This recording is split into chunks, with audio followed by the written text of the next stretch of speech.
We've only got 4 days left at the time of recording before round one. I'm your host, Peter, from Nerds for Life. And today I've got my first ever special guest on this YouTube channel. First ever. And that is Horse.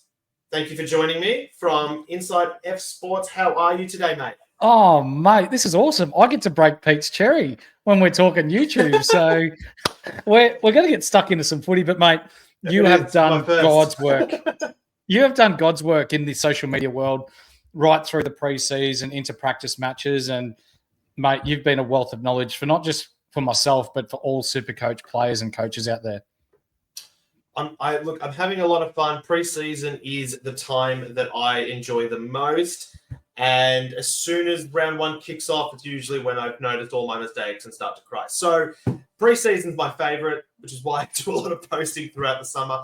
I've been on your show a few times. Thanks for having me. I'm glad to have you on this show as well. And I've been meaning to do this for a while. And what a better time to do it than straight after opening round, where we got a glimpse of some of the players that we are looking at potentially starting or fading as round one kicks off and lockout begins. Now, before we begin with that, I just want to make sure that everyone that is listening, whether you're listening on Spotify or YouTube, watching this on YouTube, please make sure to subscribe, hit the like button, give us a comment, but also follow us on all social media. So that's Nerds for Life SC. You can find me on X, Instagram.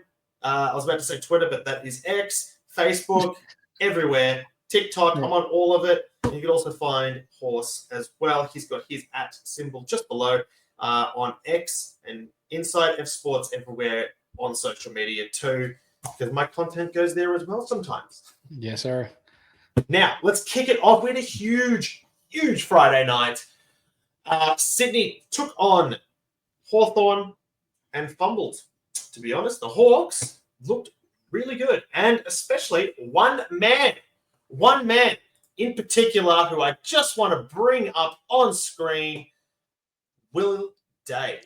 Now, scored a whopping 148 points, looked great up until about halftime, then kind of faded away late. After he was given a bit of attention. I believe he broke that ton. We got pretty close to it before halftime. You're spot on, mate. Yeah, they dropped off quite a bit after that attention. I think he hobbled off with a little injury too. But at 491K, it's probably worth the risk. Now, what are your thoughts? My thoughts are, and call me crazy, mate, but I'm still planning on fading Will Day to start the year. So he was at 116 SuperCoach points at halftime, and then once he was tagged by James Jordan, he scored 32 points in the second half. So for me, that shows that when he's given some attention, he may not be able to break a tag as easily as someone or some of the other guns that we've got in the competition. But also, he had 6 free kicks for, no free kicks against, and 3 goals.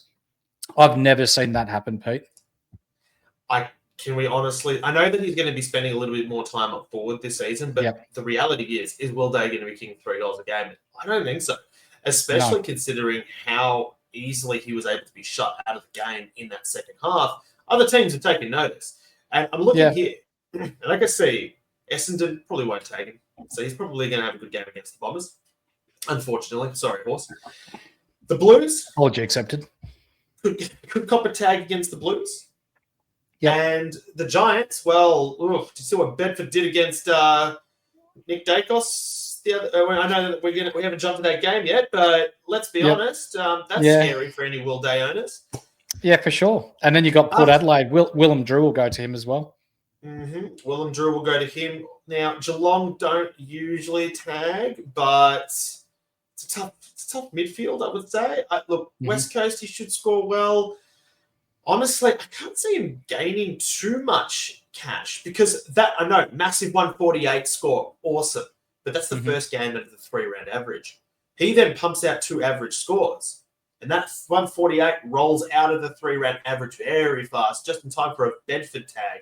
You could still be picking up Will Day at 500K, 510K, which if he is a top 8 mid, which some people think he is, would still be a steal. So for me, I reckon he is a fade for me as well until after his bye. Let's see how he actually goes against Carlton and GWS, because if he cops a tag and goes sub 100 against both, which he could do, then maybe he's not worth the moving around too much of your side for. So for me, it's a fade as well. So I guess we'll agree on Will Day for both of us. But look, I understand why players want to go. But there are guys out there, a Chera or an Oliver, who are roughly the same price, don't have a buy. That's right. So why are you going with a guy that does for roughly the same value? I don't know. Anyway, that's just me. Let's move on. I want to talk about a little ruckman that's a bit of a POD, not in too many sides. Lloyd Meek. Now, he is the kind of guy that I can't see him not hitting hundreds every week. I can see him averaging 110 this season. Now, a buy is annoying, and his price tag's not too bad. How much is he actually? He's 557k. So you're getting him at just about what we've got TDK for. Could you roll out there with a Lloyd Meek? I'd love to, but with Melbourne playing GWS without a ruckman this weekend, Max Gawn is almost an automatic C. So if it wasn't for that, Lloyd Meek was right in contention and has been in my side as an R1 alongside TDK for this preseason with Boyd at R3. So there's definite scope there. But when we're looking at Gawn against GWS that first round, yeah, GWS might be better around the ground, but you put Gawn against Lachlan Keefe, or however you pronounce his name. Oh, mate, Darcy Cameron took him to the shredders and scored 150 odd himself. So imagine what Gawn could do, a perennial high scorer in SuperCoach. I am also swaying a little bit towards the Gawn, but we won't do a team reveal just yet. No. I'm glad that we're on the same page, though, about that. But I agree.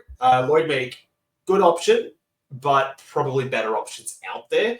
Draft, though, you could snap Lloyd Meek up about mid-tier in a draft. So I don't mind the pick still, but yeah, it's more of a SuperCoach pick for me. Now, Matt Roberts, lots of people have been talking up Matt Roberts throughout the preseason. 434k, you'll be snapping him up for.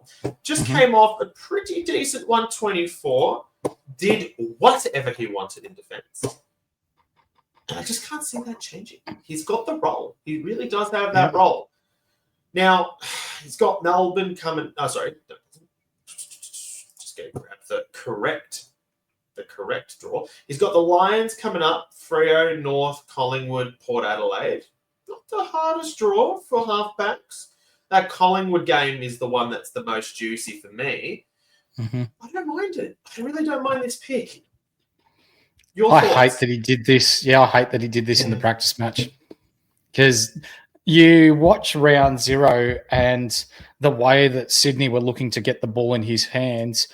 You see on social media, Pete, that people are about, he didn't take kickouts. He didn't take kickouts because they're such cheap possessions. But you go back and watch the tape, and when Nick Blakey was taking kickouts, the first receiver, when he was kicking short, almost every time, was Matt Roberts. So he was getting the mark and then playing on and then kicking long. So he was getting his points anyway. So you look at those kick-in stats, they don't look real great, but he was getting his points from exiting D50 anyway. Yeah. He looked amazing. He just, he looked amazing, and I want him in my team. I really do. And I just, at the moment, it's just that buy. I'm getting messed up on the buys as it is. Look, he's sitting in my team right now. He had, I just want to point it out, he had 27 disposals, which was Sydney's highest disposal getter in the practice match last week. Okay, so that was last weekend. 82% time on ground. So has room to move, by the way. 20 of those were kicks. That's exactly what we want to see from a SuperCoach perspective. Then he goes in. I don't remember what his SuperCoach score was, but I know that it was good. Then he comes in and has another huge game, 124 points, and I just can't see that. I just can't see it ending, and I really like this pick. I really do. Yeah, so do And I. yeah, at the moment, I think you just got to do it. I think you just got to do it. And I've got him in my team. Look, I do have him in my team right now, but I have to admit, I'm tossing him in and out. I do have to admit, I am tossing him in and out, but it's just one of those players where I think you just got to cop the buy. You just got to suck it up and then just ride out the season, because you're not going to get him at this price again. He looks like he is their main distributor. He 100% is. He just is their main distributor. He's their main guy. Yeah. And that's just not changing. And I just think that we just need to accept it, move on, pay up what you need to pay up, and yeah, just get him on your field, because he's just going to be dominating for us every week, and it's going to be looking great. Honestly, So that's massive tick for me. You have to be starting Matt Roberts. I think that's it. He's had 2 good games in a row, and any speculation has just been he's I don't know. He's performed. He's delivered. He's delivered in my eyes. Yep. Now, Nick Blakey, I know that a lot of people are also talking about him. And again, took kickouts, looked good, 525K. You're paying a lot more for him. I don't mind the pick myself, but when you've got Matt Roberts there, why would you go the more expensive option? That's right. Now, Chad Warner, not his brother, looks good. Looked good. There is still doubt over him staying at the club, which could be concerning if he decides to leave. His performances might dip, but look really good on the weekend. Does need to kick goals, unfortunately, when he does go big. And then you've got Callum Mills that's still waiting to come back into the side. Now, for me, I am steering clear from both Chad Warner and Isaac Heaney for the early rounds. I believe there's a lot of midfield options out there that don't have buys, and even the ones that do have buys are a lot cheaper. What do you reckon when it comes to a Chad Warner and an Isaac Heaney? I think Chad Warner's one for the serious pod searchers out there. Last year, Chad Warner went as high as mid 600Ks when we're talking cash. He had a couple of 170 games in a row where he just went off and his price skyrocketed. Round 18, 19 last year, he was back down at 480K. So if you own Chad Warner, you've got to expect the bad with the good. You're going to get some real spike games. His ceiling is one of the highest in the competition, but his floor can be quite bad as well if things don't go his way. So without Goulden in the side at the moment, who is an integral part of their ball movement, I probably want to see a little bit more. And Heaney played probably a little bit too much forward for my liking in this game as well. I agree. And then when you throw Callum Mills back into that team, I could see, someone's got to move out. When those two guys come back, Goulden plays wing, I suppose, so it doesn't really affect those two that much. But Callum Mills is playing midfield when he comes back into the team. So it will be interesting. You can look at this 89, 38, 79, 164, 114. That's the 5-round average to finish off the year. Before that, he went 130, 103, 89, 72, 64. So you can see, I see what you're saying. There's about a hot month, then a low month, hot month, low month. And it's not great, especially when you throw in the fact that he's still got an early buy. I agree. I think that it's time to stay clear, unfortunately. Moving on, I want to talk about two rookies. These rookies have sold me. Now, one was Ben Patton. Now, Patton is got DPP. He's a defender forward, so you can have him in your defense or your forward line. He's currently sitting in my defense. He's got a break even of 25, but actually had a decent score. Scored 67. So he's gone well above his break even. He's priced at 133K. I don't mind it. Now, it started poorly, right? So what is this? He's 1, 2, 3, 4, 5, 6, 7, 8. This is his 8th AFL system. So his 8th AFL season in the system. So he's a bigger body player. He's not your typical rookie that's playing his first or second game. Hasn't had the best job security in the past. look, I don't mind this pick currently. I really don't. Started off really poorly, but came home strong. Came home real strong. What is your opinion on Patton? Did he do enough with that 67? Yes. And people say that he didn't score enough, but you know what? If he's scoring 60s each week, that's fine for my cash generation because that's going to get me the 200K that I need to go one up, one down into a primo. So we remember that it's okay to pick rookies. And remember, Ben Patton is only, 13K more expensive than your rookies that have come out of the TAC Cup or the Coates Talent League last year with AFL pre-seasons behind him. So he knows AFL systems. He knows how to integrate himself into a system. I thought he looked okay. And if he's got that roll down back where he scores 60s each week, yeah, colour me pink and invite me to dinner because, yeah, he can stay in my side on the bench. I can play him in defence. I can play him up forward. You can play him in multiple positions. He can cover you when there's injuries. 60 is not a great score, but 60 is better than 0, Pete. I wholeheartedly agree. And that is why he is also sitting very comfortably in my side as we speak. Because, look, this is the kind of guy that this is the risk that you take when you pick any rookie, right? Unless you're picking, Lawler or Bo Allen, I suppose, where it's a high draft pick and a bottom team, you're kind of taking that risk with any rookie. And with DPP, he's got a big body. He's got the experience there. The thing is, because he's a little bit more expensive, you can go down from him. So if he plays 5 games, gets dropped, maybe he makes you 50K. It's not the end of the world. You can actually go down from him and still bank some cash. That's right. At the moment, there's no other defenders that are really screaming pick me. So that's the other thing you need to consider. I know that this is the kind of guy that doesn't scream that sexy pick, but also who is in defense. Are you picking Bo Allen? I can fill you in, Pete, that while we're on air, Luke Traynor has been named to debut this weekend. I did see that he is also on my side, but he is sitting at D8 at the moment. D8. Key defender. Great talent. Yep. I think he was pick 18 in last year's national draft. Something around there, yeah. But key defender, so probably not a high scorer. He's one of those guys that you just sit there. Hopefully he plays a lot of games. He just like a long-term burn kind of guy. You wouldn't want a field trainer. I would very much rather field Patton than trainer.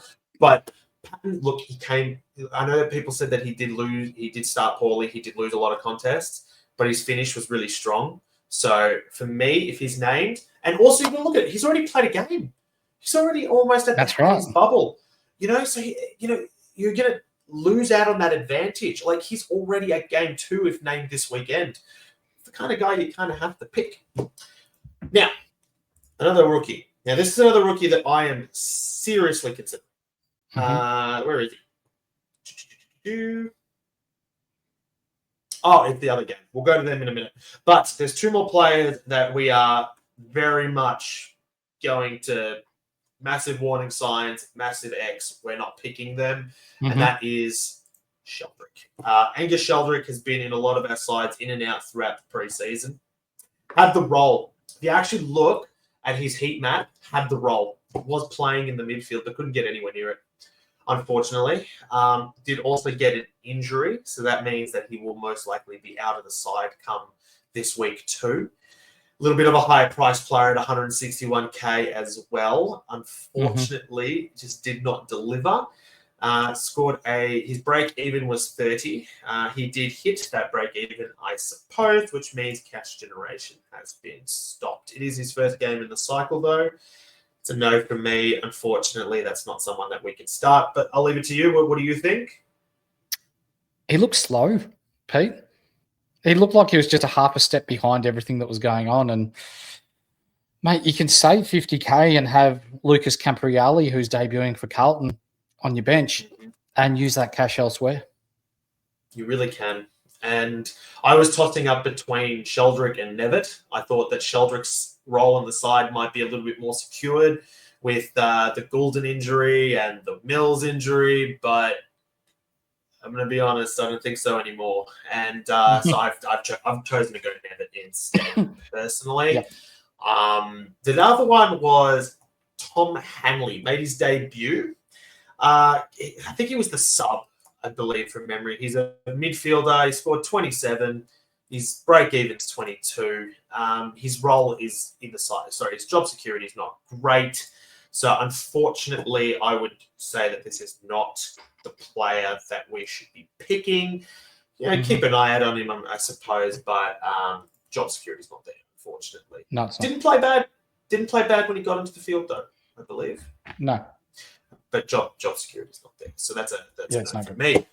Let's move on to the second game. And as a Tigers fan, watching the Pies lose by 52 points in the first game of the year was almost as good as watching my side win a flag. Almost. It's like, it's up there. It really is. Collingwood losing, like you got Richmond winning flags, Collingwood losing, third and second, honestly. As long as one of those two things happen, I'm happy. When Collingwood was winning flags, I'm just really upset. And as an Essendon supporter that hasn't seen a finals win in so long, I say...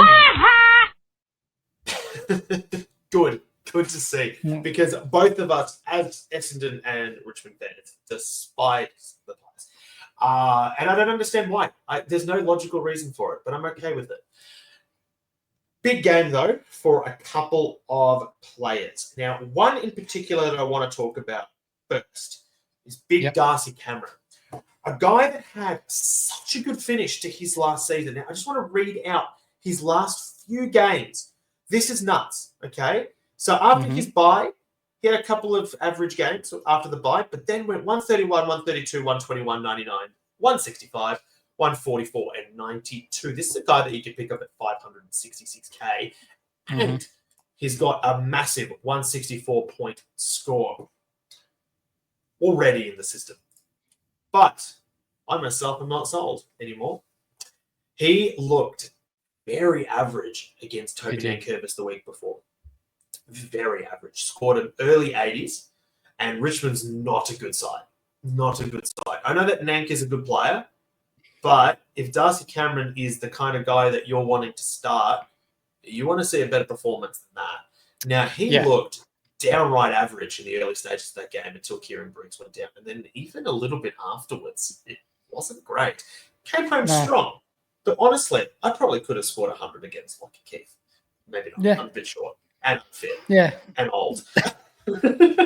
But the reality is, you'd hope that most number one ruckman, sole ruckman, would do this.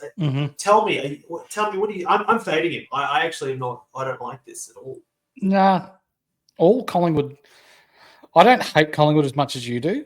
Like, I love footy, but Collingwood looked slow. They looked, I won't say unfit, but you can tell a team's not meeting fitness standards when their disposal by foot and by hand is a bit off. And GWS just looked that much slicker with their ball movement. And people talk about the orange tsunami and all this sort of jazz, but when you've got handball linking play, handballs hitting targets, kicks lace out to forwards on the lead. It wasn't coincidentally that GWS played better and scored better and kicked accurately. That's down to fitness standards, because the fitter you are, the easier these things are to accomplish. What did you think, of Dacos getting cramp? What was it, 8 minutes into the third quarter? At AFL level, I can't ever remember seeing that. And I don't want to bag out the guy because he's an elite talent, but is that a pattern of concern due to the plantar fasciitis in the preseason, and he may not have been able to get the loads in that others have? I am not a doctor, but when you have plantar fasciitis, and I'm going to be honest, I actually spent the last week out suffering from that because I have it regularly. And so this is from my own personal experience. When you have that, your walking is quite off. And the first thing that affects me is because your walking's off and you have to raise your foot and you constantly ice it. I know that AFL standard, the recovery is very different. They've got people there.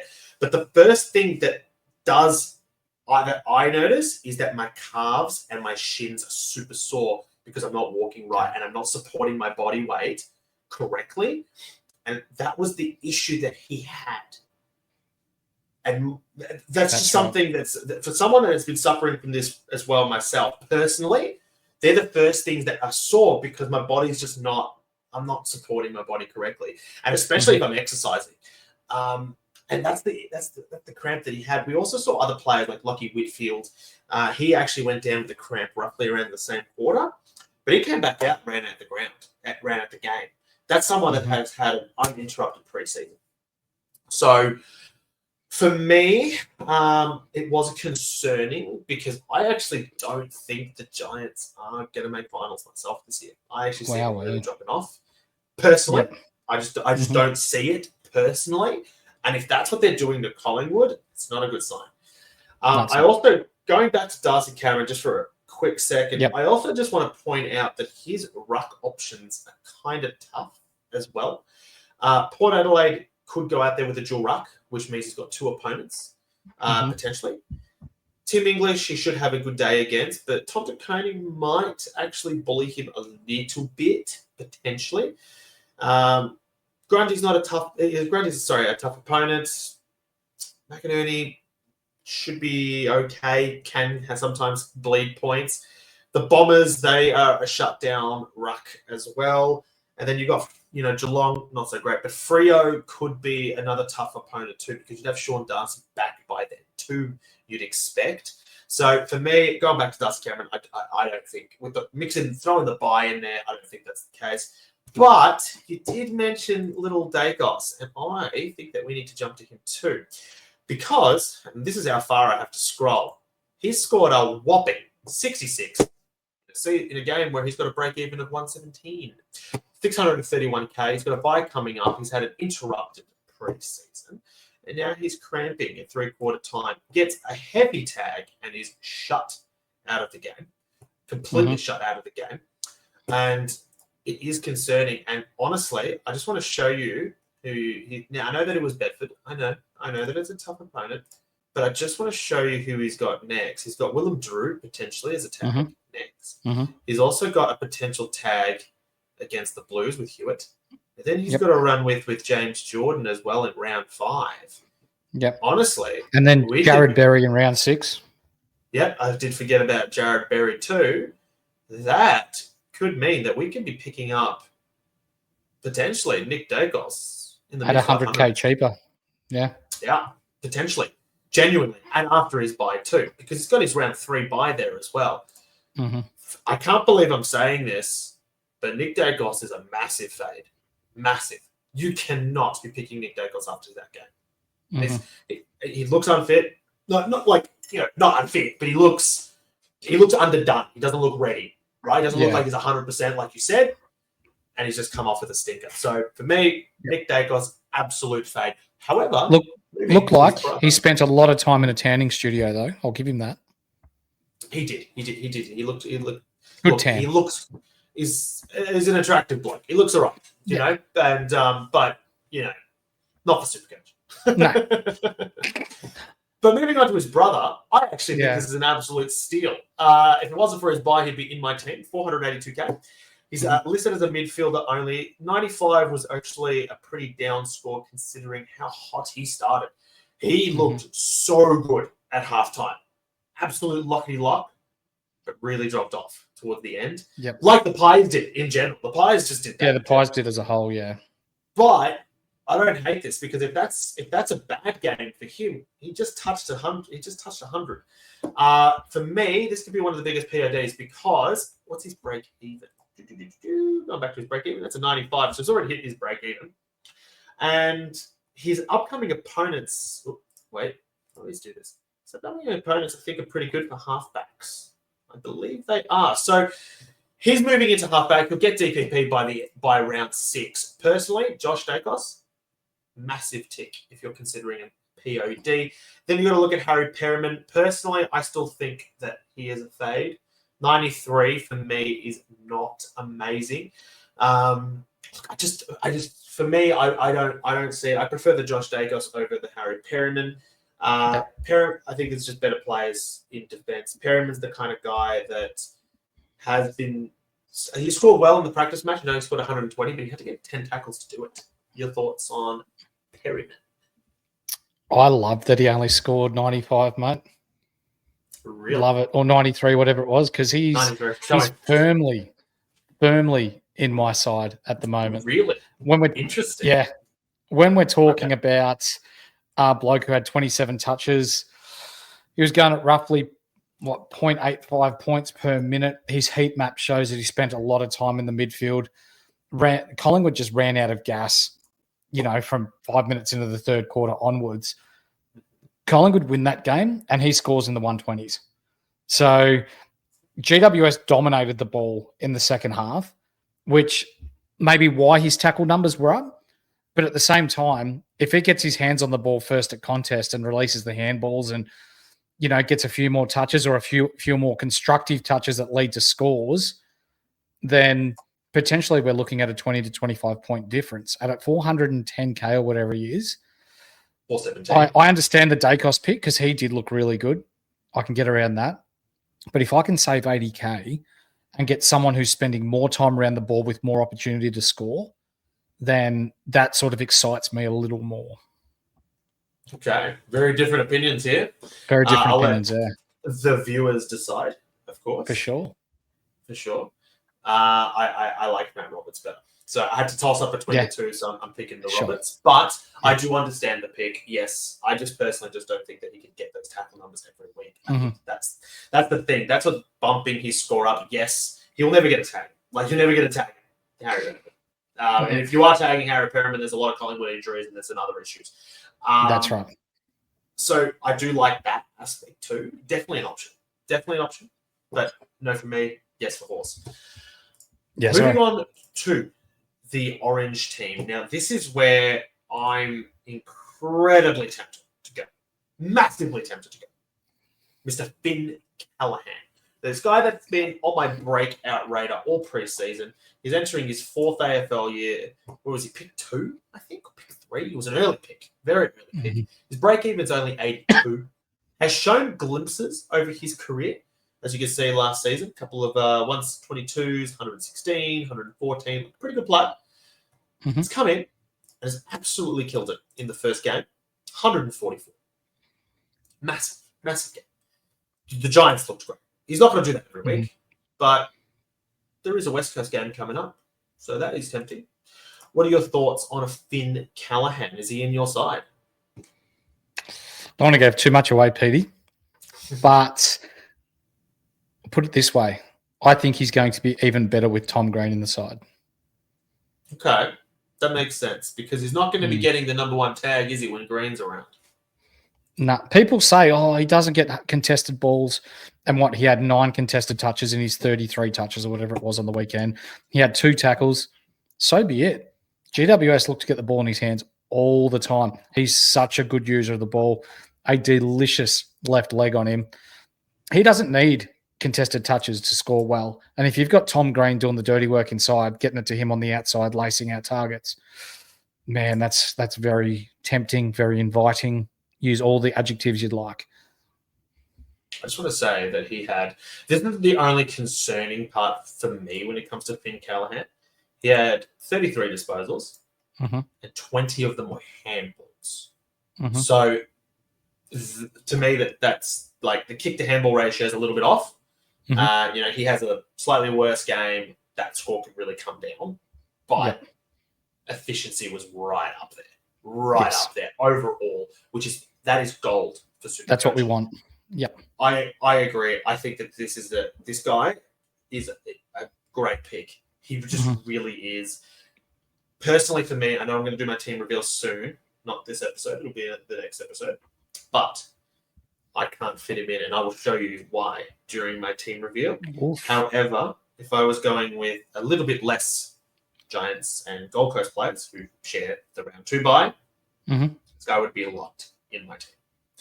But unfortunately, I'm going with the option. So he is. But I understand. Like honestly, this guy. If you don't have many Giants and you don't have many Suns, put this guy in your team.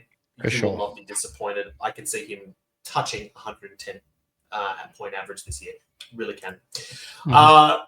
Now, Lockie Whitfield. Now, this is a guy, as you can see from the little grey over here, Mhm. is in my team. 598k, break even of 111. Did hit that. And he's got a pretty... He looked good. He was everywhere. Now, he cramped up, so he didn't even spend that much time on the ground. What was his time on the ground? His time on the ground was 75% because of that cramp. Mhm. Right? Looked amazing in that first half. Was like everywhere. I watched the game. They were just using him at all times coming out of defense. That's like he has the role. The role's there. We know what Lockie Whitfield He's can got do. the role. He's been Yep. a SuperCoach gem for years. He's also been a little bit frustrating for a couple of years there too, but there's a reason why we keep coming back to him. Mhm. If this is a shit game for him, imagine the good games. Imagine the games where he gets 90% time on ground or 85%. What can he do? And Lots. Massive tick for me. Lock him in. I love him. And with the minimal defensive options that we have, huge pick. But I think though, Pete, yes, with that round 2 bye, you've got to be very selective with who you pick in your side. You can't, for me, you can't have Callahan and Whitfield because they're two primo price targets and you're probably going to fall behind a little bit. So you've got to pick your poison. Do you go with Whitfield or do you go with Callahan? I'm going with Whitfield, as you can see from my grey. And that is and I agree wholeheartedly. What you're saying, 100%. Yeah. And unfortunately, I'm fading the mid-pricer in order to go with the premium that I believe is probably going to be the second best midfield defender option in the competition for season's end. And that's just what I'm locking in because there's other options in midfield. But again, pick your poison. If you're going out there and you've got Luke Ryan, Flanders and or even Flanders is the same issue. But if you've got Luke Ryan and Jordan Clark and Sheasel, maybe you can afford to have a Finn Callahan. You don't have to have Lockie Whitfield. So it depends on your lineup, but not for me. Whitfield for me, not Callahan. These two are the last two that I really want to touch on when it comes to this game. Rookie price players. One of them is a defender, one of them is a forward. One is what's his name? James League. I didn't forget his name. Break even at 22, 119k. Made his debut, scored a 64. Played as a midfielder. So, if you look at his played on the wing mostly, if you look at his heat map. What are your thoughts? Job security isn't great, but minimal defensive options. Yeah. I like League more than what I do Stone, but not by much. Interesting, because I have both in my team. Well, I do too, but I'm also very cautious that the orange teams still have Green. They've still got the suspended players to come back in. They've still got Hogan. They've still got Stringer. There's a lot of assets that need to come back into that side. Do these guys hold their spot, or is it only going to be one? If you had to pick, Pete, out of these two, who is it that holds their spot when all these guns come back in? That's the thing. Neither of these guys play in a role that those players returning play in. That's the thing. These guys, their role isn't a small forward like a Stringer. No. Who can go into the midfield.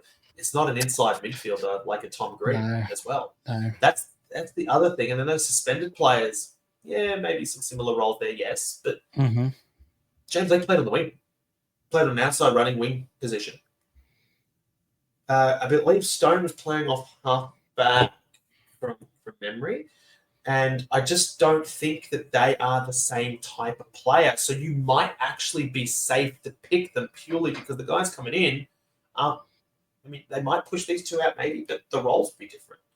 Yeah. And I just don't think that it's a like for like. I'd be more concerned that, Weir, who has more experience than James League, was the sub. Why? Well, that's because he's probably the first to go for although he played well, don't get me wrong, but he's probably the first to go for someone like Tom Green, not League, who plays on the outside. That's just my opinion, of course. Yep.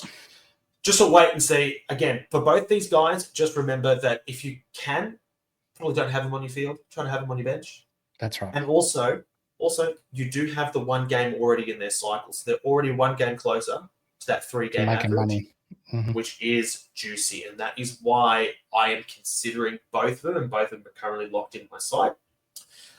Both kind of had average games, to be honest, but they weren't terrible. I just want to put it out there. Let's see. So, where is he? Stone and they both had 11 disposals, so it's not massive numbers. Time on ground for Stone was quite low, and so was Leak, 54 and 77%. So that is concerning, but it was Leak's first AFL game, so give him some credit there. They've had decent pre-seasons. Look, let's just see how it goes. If they're on the team sheet this week, I think that they're at their price. They're probably worth the pick, but they should be your M8. Yeah. D7 at best. I wouldn't be having them on the field if I were you. No. But both good enough to merit the selection. For sure. Last rookie from this game is the big man, Lachlan Keefe. When Kieran Briggs went down, I was like, yeah, Keefe is the guy that I'm going to have in my team if Briggs is out long term. Now, Briggs is only out for a week with concussion. Luckily, no major concern with the neck, which is good. Should only be out for a week, 2 weeks maximum. So you probably have Lachlan Keefe as their number one ruckman for 1, maybe 2 weeks maximum. But he did not score well. 179k, break even of 33, scored a whopping 47 points. No for me. No, definitely not. And that's round 0 in a nutshell. That's it. That's round 0 in a nutshell. We've given you some rookie options. We've given you some primo options and some mid-pricer options that you can walk away with. Take some notes. This is the glimpse into what we can expect for hopefully the rest of the year. But also, you've already got some price cycles that could already be. You've got a glimpse into what these price cycles are going to be like. We know that Dacos is probably going to drop money. We know that Finn Callahan's probably going to make money. We know that these rookies already have one game already for that 3-game price rise. So take this information, make the most of it. We've tried to help by giving you some selection options of our own. Some of us that we've both agreed on, some of them that we have not agreed on. Thanks so much, Horst, for joining me today. When can the viewers find you? Inside Fantasy Sports AFL, mate. We've got a banger of an episode on Monday night where we have ex-GWS Sydney and Carlton legend Jed Lamb joining us to talk about all things football and what happens behind the scenes at player meetings and all that sort of jazz, and what players to look out for when we're talking footy, when we're talking structure. And for SuperCoach, he is a SuperCoach head. He'll be a great listen. Looking forward to catching that later in the week when you post it. Absolutely. And for me, please make sure to subscribe, like the channel, follow me on all social media, Nerds for Life SC. It is literally that on all of them. You can find me on TikTok, Instagram, X, OnlyFans, everywhere. YouTube, Spotify, all OnlyFans. No, but seriously, no. But you can find me everywhere. Thank you again for watching, and I'll be back same time, same place next week. That's that.